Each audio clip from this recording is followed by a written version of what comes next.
Can you describe to me what it's like to be the person who's being hypnotized, or like What's it like to be hypnotized? What's it like? You want to get hypnotized in 2 minutes? Sure. Do you? Yeah.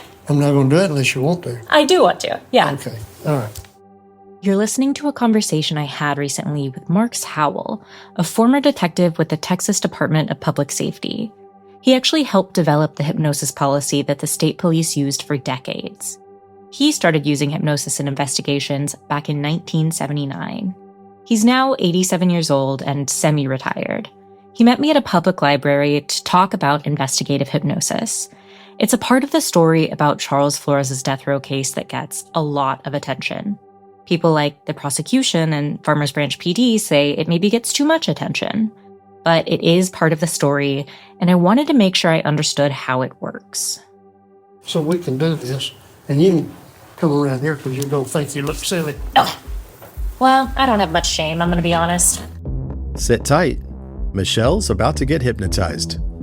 From Free Range Productions and the Texas Observer, this is Season 5 of The Unforgotten, Riding Shotgun. I'm your host, Michelle Pitcher. And I'm Wes Ferguson. This is Episode 2, In Your Mind's Eye.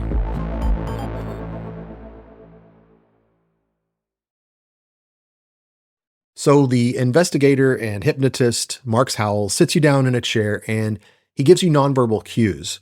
Where's this happening? We are at a public library. We're in a study room, and it's kind of a funny setting for this. There's a whole glass wall where everyone on the floor can see into it. It's not soundproof or anything like that. So we're basically in a very visible, a mini stage if you're really paranoid about everyone looking at you, but it certainly wasn't a private location. Are there a lot of people watching, like wondering who's in here? What are they doing? Yes. So the study rooms at this particular library are very competitive. So a lot of people were glaring at me that I got the reservation in the first place. Who's this blissed out woman just being hypnotized when we need a place to study? I know. They were like, there's absolutely no way that this is for work. So he holds up my fingers to draw my gaze up, and then he has me close my eyes. He moves my arms around until they feel heavy, and then he lets them drop. He asks me to think about a happy childhood memory. You can see people around you very clearly. You enjoy all the happy sensations that are attached to it at the time. And you might even be able to tell what you're wearing and what's going on and what's occurring. My mind does flip back to a memory, one I've recalled a bunch of times. And, at this point, who knows if it's even accurate, but it's me and my siblings sitting in my childhood home, singing a song to the camera. My mom's recording. And it's Friends in Low Places, a classic. Garth Brooks. And it's interesting because in my memory, I'm kind of looking at us through the camera. So something tells me that at some point I saw this video, and my memory of it has been informed by that. Yeah, you're having a memory of your memory. I think I'm having a memory of my memory. Yeah. Or I know I'm having a memory of my memory. And he just told me to think of something uncomplicated, something happy. And that moment came up. And like I said, I thought of it a lot before. So it was well-trod ground. I'm relaxed as I think about it. I feel almost drowsy, kind of like the moment right before you drift off to sleep, but you catch yourself and pull back. But when Mark's asked me to describe the details of the scene, I really can't do it. I feel myself wanting to, though. He asks me to describe the couch, so I start thinking about pictures that I've seen of the room, trying to fit that detail into the memory, so I can get a good grade in being hypnotized, I guess. Overall, the memory doesn't feel much clearer to me then than it ever had before. It did challenge my existing perception of hypnosis, though.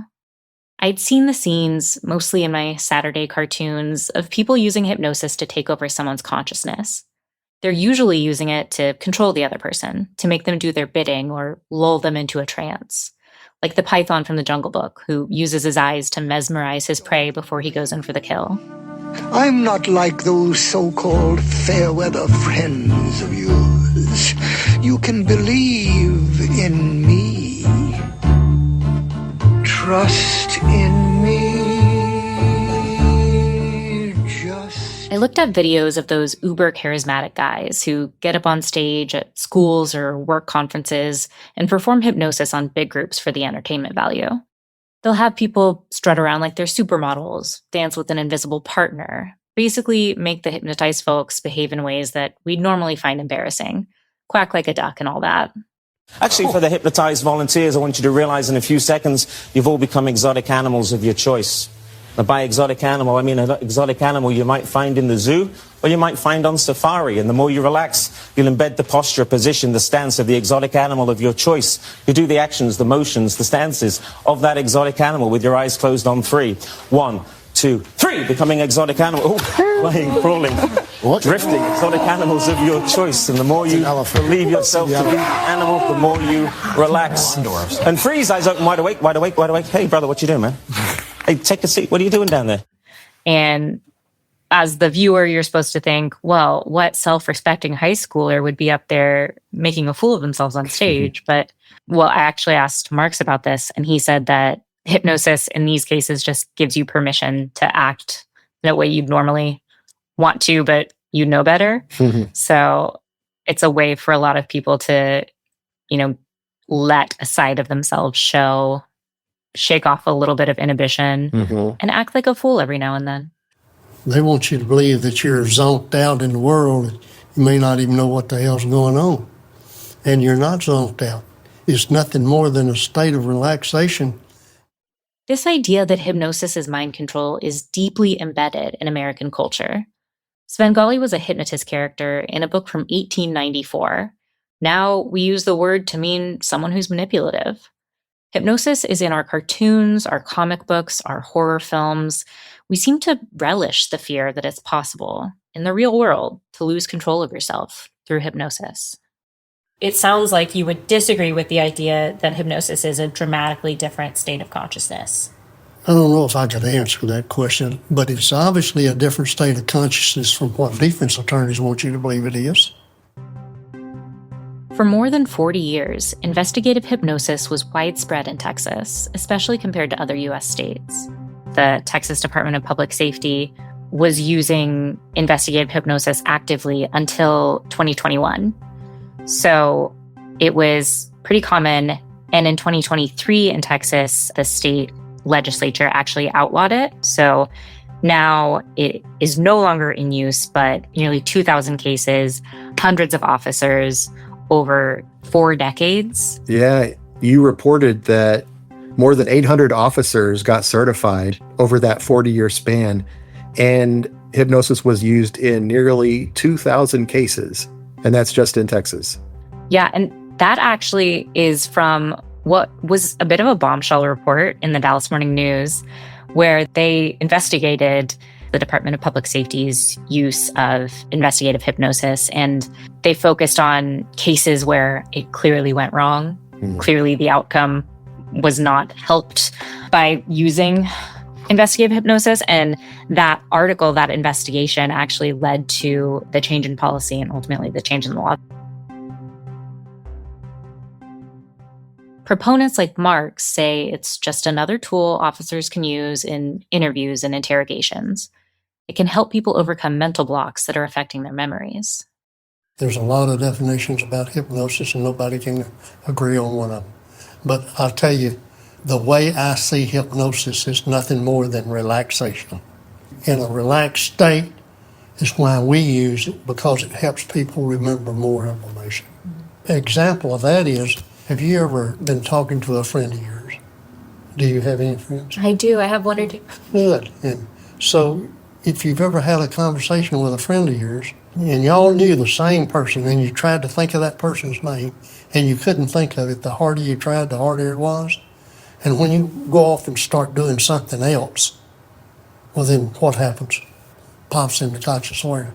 So the way I see this thing is you put the relaxation and you sort of disassociate the person from the effort of trying to remember, and then it pops into their brain. Marks eventually brought me out of hypnosis using a method similar to the way a yoga class ends. My eyes were still closed, and he told me to let myself do nothing. Then, over time, to start to focus a little bit more. The technique Marks used on me was different from the one investigators used on Jill back in 1998, but both come from the same playbook. After the break, police hypnotized their key witness in the murder case against Charles Flores.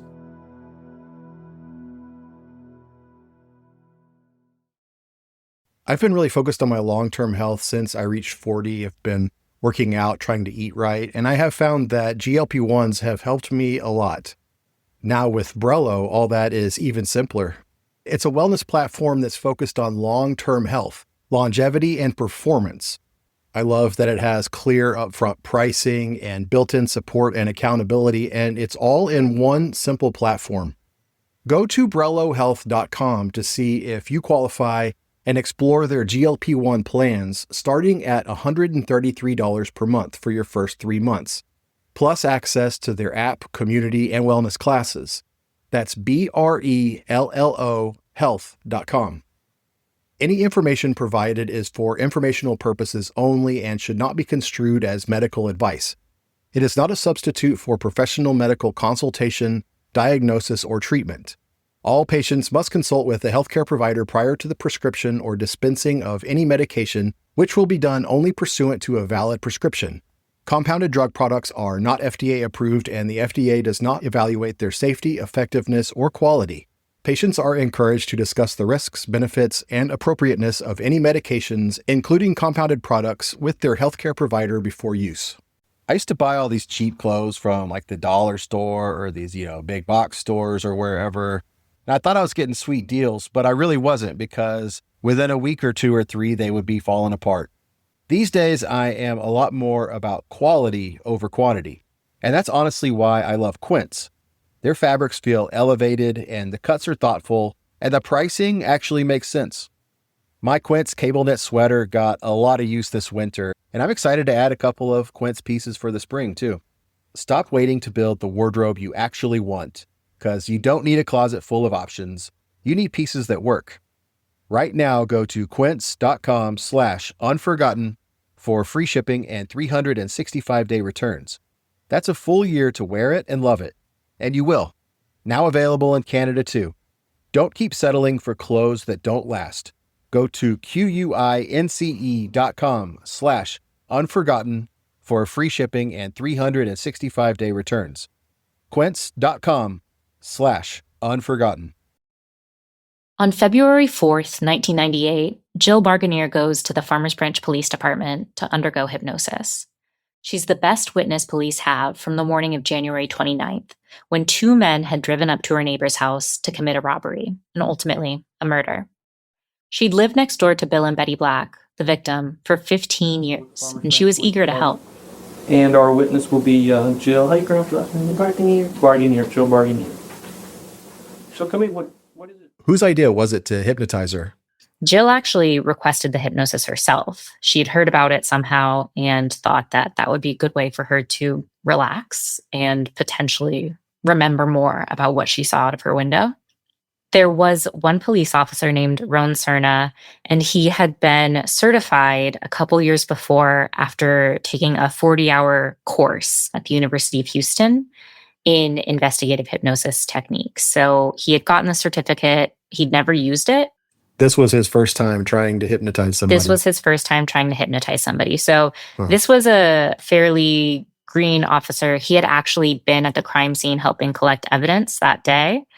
And then he got tapped to perform the investigative hypnosis on Jill on February 4th.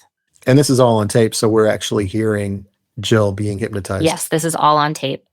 And that's actually one of the best practices about investigative hypnosis is the whole thing, they say from hello to goodbye, is supposed to be on tape because, as you might expect, these interviews, even when they were common, were pretty highly scrutinized by juries, by appeals lawyers. And so there were a lot of best practices that were put into place that if you kind of checked all these boxes, it was more likely that a judge would allow a witness who had been hypnotized to testify in court.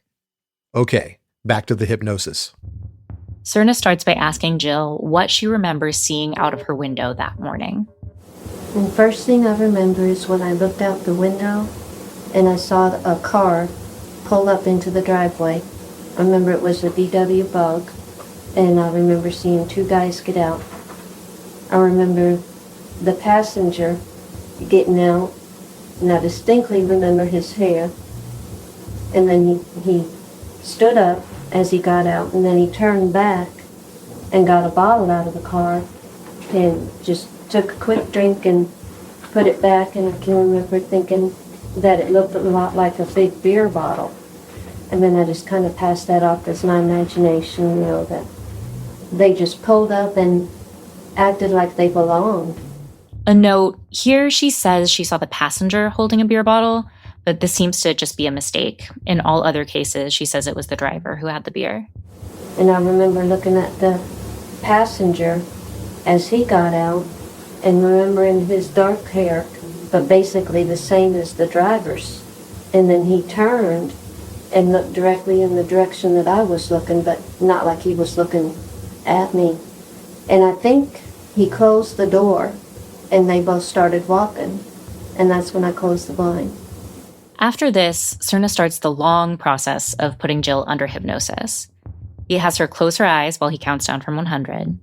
He has her imagine that her fingers are glued together and that they won't come apart until he snaps his fingers. He has her first visualize a tall building and then an elevator. He has her descend in the elevator to a movie theater, where she'll be able to sit back and rewatch what she saw that morning. She even has a remote where she can stop, pause, and fast forward. The movie will be of the day Thursday, January 29th. The movie starts in the morning. You know this day because it's a very important day to you. It's an important day of significance, a day in which you witness something very important. Jill starts speaking very quietly at this point. She's also stopped fidgeting in her chair. She says she's looking out the window and sees the bug. She's referring here to the Volkswagen Beetle in Betty Black's driveway. She says it's pink with little purple waves painted on the bottom. He asks her about the driver first. Can you describe the scene? Long, Blonde? dark blonde. Is his hair short? Is it shaved? Is it neatly cut? Rabbit hair. Where are you at? It's long. Rooted. She says the driver's hair is long and dirty. He homes in on some other details. Is there anything that stands out about his clothes? You can see. Oh, yeah. In a moment, I'm going to ask you to count down a little further. We're now looking towards the lower part of his body, his legs, and his feet. If you're able to visualize anything or see anything that stands out to you so that you can recall. Or just relax. Why does he get a drink? You can hold something in your soul. A beer. Can you tell what kind of beer? Big brown beer bottle. Where's he? So early in the morning. There you go, just relax. Well, puts it back. Then Cerna asks Jill to focus on the passenger. Again, he asks about his hair. A lot like his friends. When you say like his friend, do you mean? Dark. Long. Can you see the color? Dark. Not black. Not all black. But darker. Like dark brown.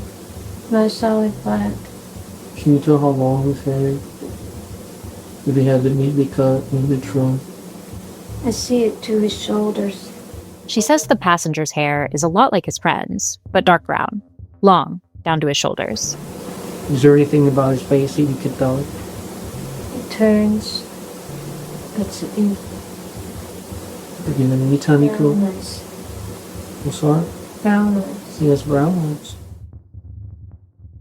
The hypnosis session doesn't uncover any new explosive information. Jill says she felt like she could see the scene a lot better, but there are still certain parts she's unsure about. I don't remember the word. Now it seems like he picked something up. Okay.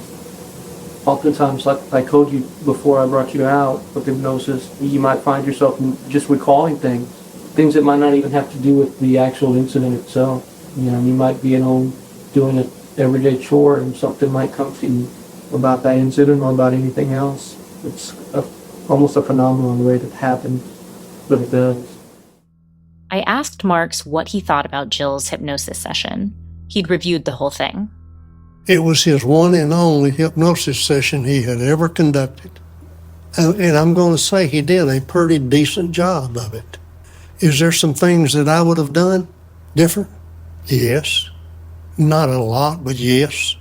There is, because I've been down this road right here. I also reached out to Jill and Officer Cerna. Jill didn't respond, which I understand. She's been asked to live in that moment for so long. Officer Cerna said he doesn't comment on his past cases. Regardless, the hour Jill Barganier spent with the Farmers Branch police hypnotist will loom over the case in the years to come. But for now, investigators seem no closer to an answer.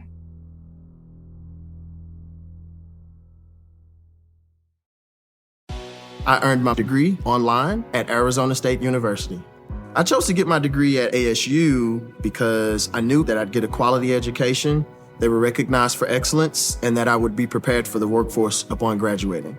To be associated with ASU, both as a student and alum, it makes me extremely proud, and having experienced the program, I know now that I'm set up for success. Learn more at asuonline.asu.edu. A lot of people have been interested in Charles Flores' case over the years. This includes people who study the science of memory and how it's used in our criminal justice system. Memories are tricky, but that's not always easy for people to grasp when justice is on the line. You have to understand what science says. I don't care which side it helps. It probably sounds like I'm just trying to make myself sound good, but I'm not. I'm literally that. Like, the science is way more interesting than how prosecutors and defense attorneys think about memory. The truth is way more interesting than that. That's John Wickstead. He's an expert in memories. My name is John Wickstead. I'm a professor at the University of California, San Diego. My current title is Distinguished Professor. I've been there for a long time. I've done work on the basic mechanisms of memory. Like, the first 20 years of my career were focused on that, cognitive models of memory, the neuroscience of memory, that sort of thing. Nothing about memory in the real world. But then about 13 or 14 years ago, I started getting involved in memory in the real world and bringing that basic science perspective to bear on the question of eyewitness memory. Forensic experts have known for years that eyewitness memories can be flawed. More than 1,200 people have been exonerated in the U.S. after being convicted based on a mistaken witness ID. Many more had their convictions overturned because of perjury or false accusations.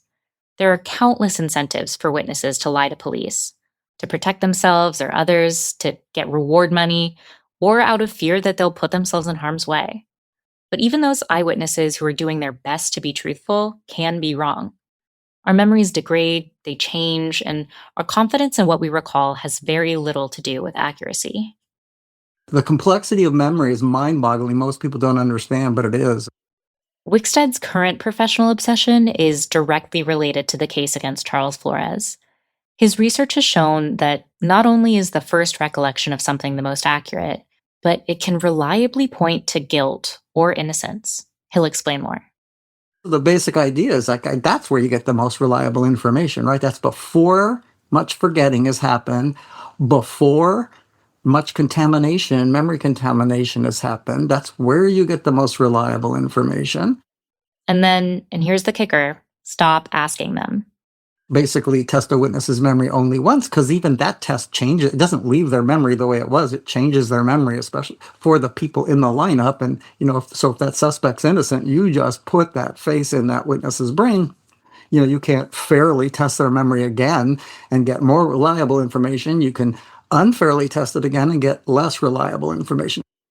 This is a relatively new point in the science of eyewitness testimony, which previously cast doubt on memory's place in the courtroom.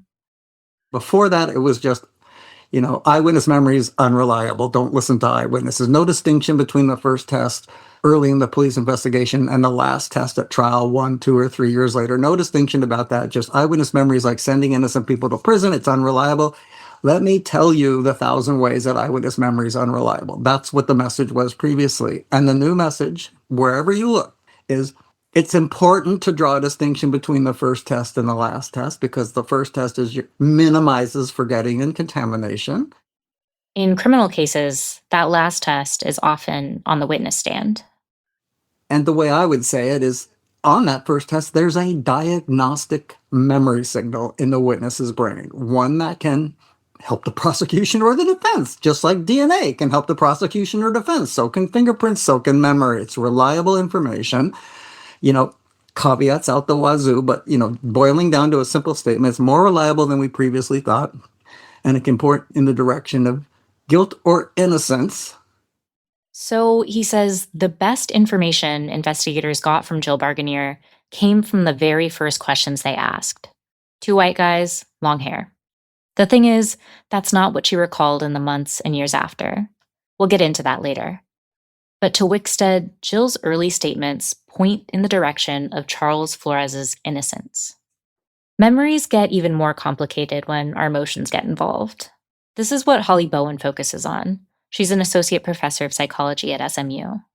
So what we know about memory and in what situations it can be kind of contaminated or interfered with. So we know that memory is not just, this video recording of everything that happens and you just play it back. But it's actually, this reconstructive process where you are kind of piecing things back together. And sometimes in certain circumstances, we know that, those pieces can be interfered with or new information can be brought in or wrong information can be brought in depending on what has happened, and times that you have retrieved that memory in the past.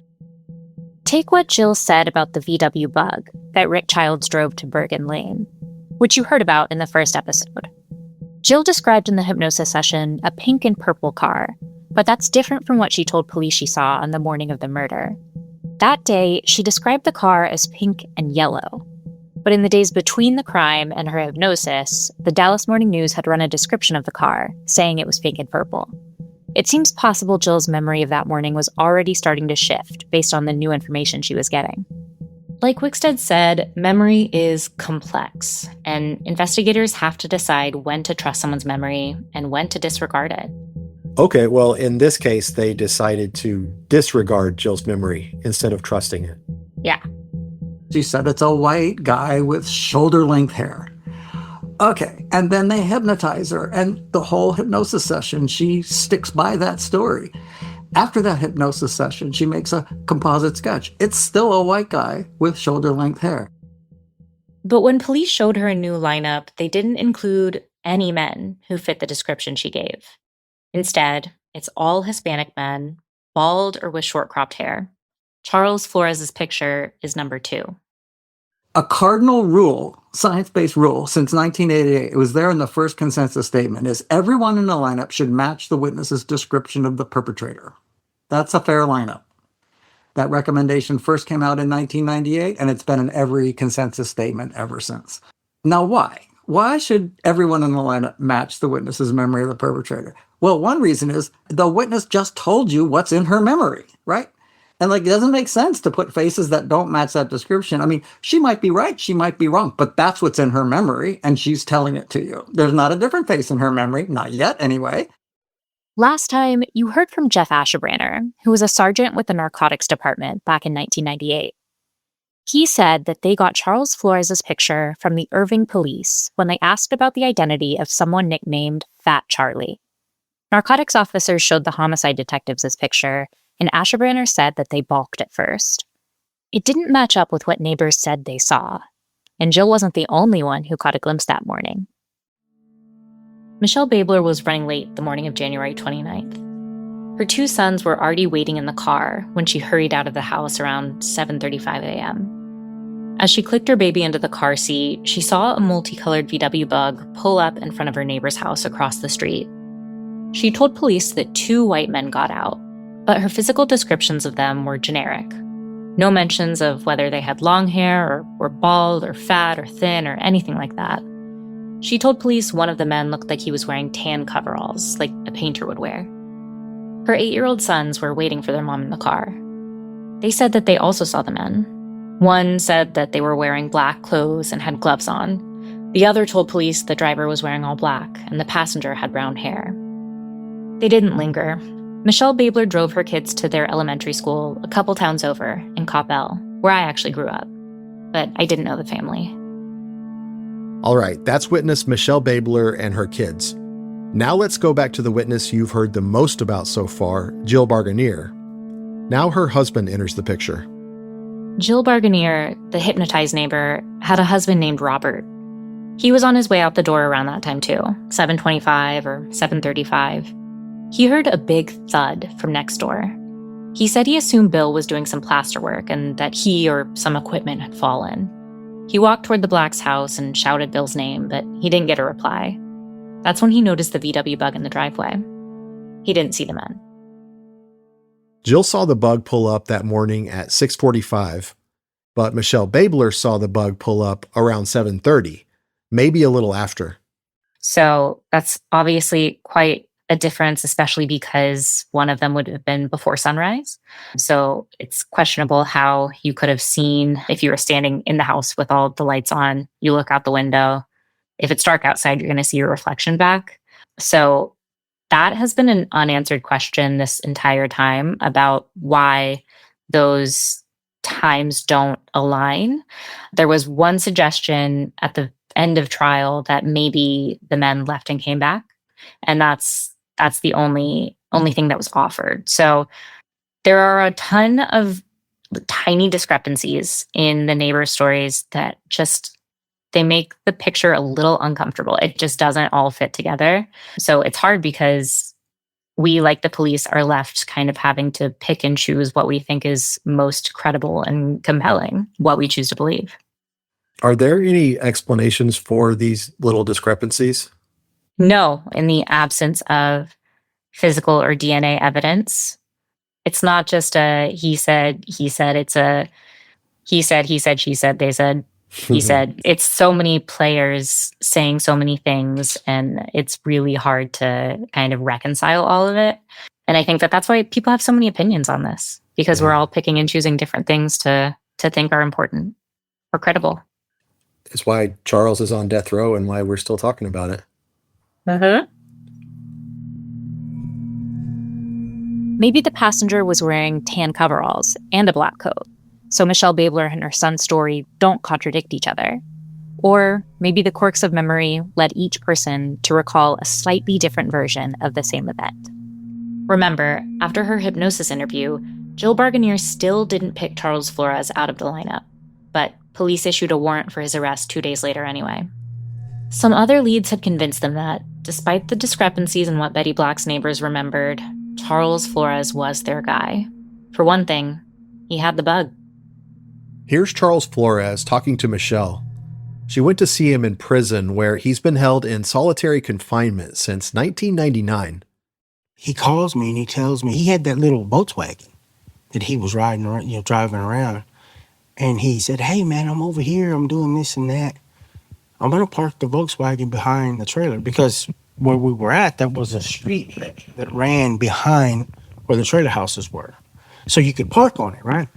And he had done this before. And I'm like, all right, that's cool. Don't, no big deal. And he told me he was riding with somebody else, yada, yada, yada. And I'm like, okay. I had no idea that they went and did that in that damn car. That's how I got stuck in the car. It didn't take long for Charles to learn that he was being implicated in the murder. That afternoon or that evening, another friend named Ray, he's passed away, right? He passed away like in 2001, Ray Graham. He called me and he's like, "Man, they're looking for you." Because he knew all of those people. He knew Rick, and he grew up in Farmers Branch. So he knew Jackie, he knew Gary Black, he knew Doug Roberts, he knew all them people. He went to school with them. And he's like, "They're looking for you. They say that you broke into a house and killed an old lady." I'm like, "What the fuck are you talking about?" Charles Flores was almost 30, living with his wife and her 3 kids in a trailer home in the nearby city of Irving. He worked for his dad's roofing company, but he also had a temper, a criminal record, and a meth habit. He was moonlighting as a dealer. I was really a different person then, and I used to party all the time. That's what it was, right? I got into, partying, drinking, and smoking and all that stuff when I was a teenager. And then it just grew more and more and more. And I didn't think that I really had a problem because everybody that I knew was doing it. You know what I'm saying? He was no stranger to the police, but he said that they got it wrong this time, that he didn't know anything about a murder. He had a choice. He could stay and face the murder rap, or he could run. Rather than stick around until officers showed up on his doorstep, he fled. People say you run because you're guilty and this and that, but yeah, you also run when you're afraid. You also run when you know you've been set up. You also know when you're the only Mexican in a group of whole bunch of white people and you're supplying them drugs. You know, I was afraid. Next time on The Unforgotten. I know how it looks because I know they're looking for that car. It's involved in the house has been broken into and a murder has been committed. And I'm sitting with the car. And I'm like, man, this motherfucker done set me up. Charles has done many stupid things, but he's never killed anybody. Flight is always evidence of guilt.